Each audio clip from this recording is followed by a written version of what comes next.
Hello, welcome back to another episode of Heyday How To. I'm wearing the same shirt, but I promise it's a different day.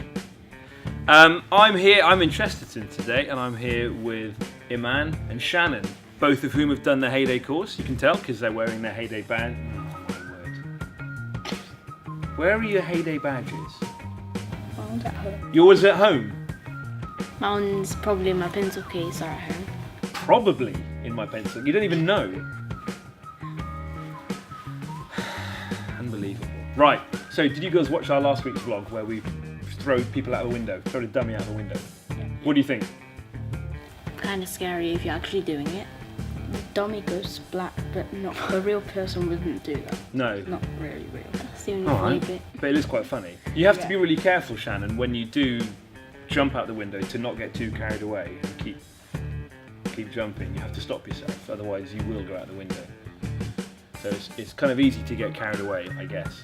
Right, so today's vlog. Do you girls have a film technique that you want to learn how to do? Any questions you want Luke and I to demonstrate how we do it? I want to know how you make people and objects go invisible when you're filming. Go invisible or disappear? How do you mean?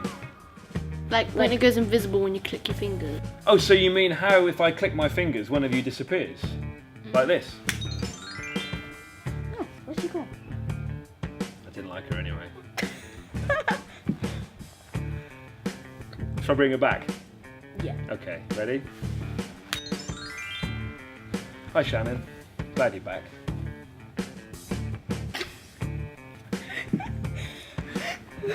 Should we watch and find out how we do it? Yeah. Ready?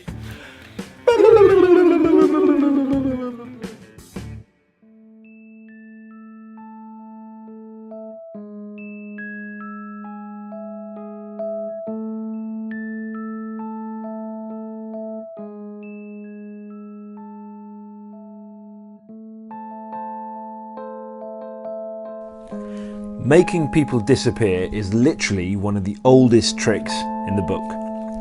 Georges Méliès, French filmmaker, was doing it back in the 20th century, nearly over 100 years ago.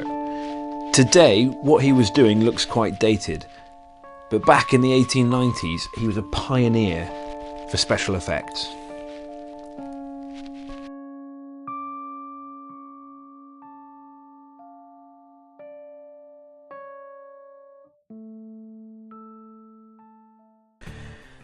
Okay, so the important thing to remember is that we're trying to maintain the illusion that the camera hasn't stopped, okay, and that it's been running the whole time and captured the character or the object appearing or disappearing out of thin air. We're essentially putting two different shots together and making it look like one.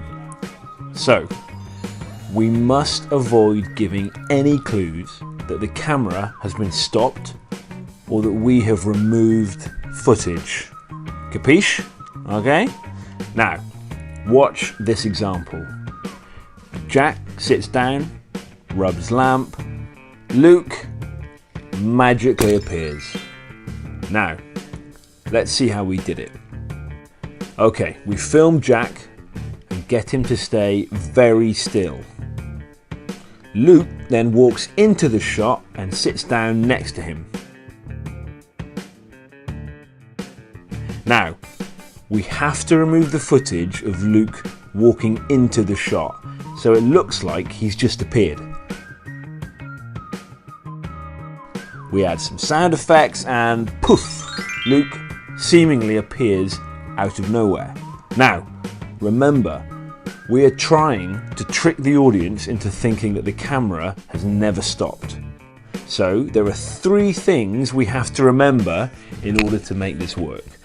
Number one, the background cannot change.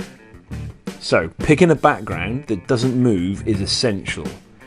Busy streets, trees blowing in the wind, light that changes a lot will all make it obvious that we've stopped the camera and give away our trick.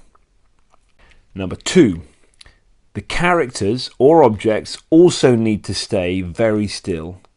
If you're using actors, you need to make sure that whatever position they're in, when we cut the footage, needs to be easy to adopt when we start the footage again, or be able to hold long enough for your appearing character or object to move into the shot.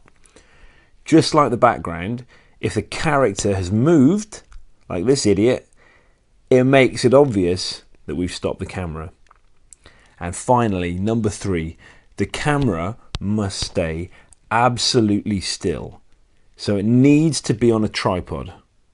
If the camera moves in between shots, it will make it obvious that we've used 2 shots or paused the camera. Okay, so one of the biggest problems we see is students moving or kicking the tripod whilst filming. And if you know anything about Heyday, you know that we never, ever kick the tripod. Right, girls, does that answer your question, how we do it? Yeah. Are you going to try it yourself sometime? Okay, don't forget the key is to keep the camera perfectly still, and whoever's clicked their fingers has to stay perfectly still, otherwise it'll be ruined.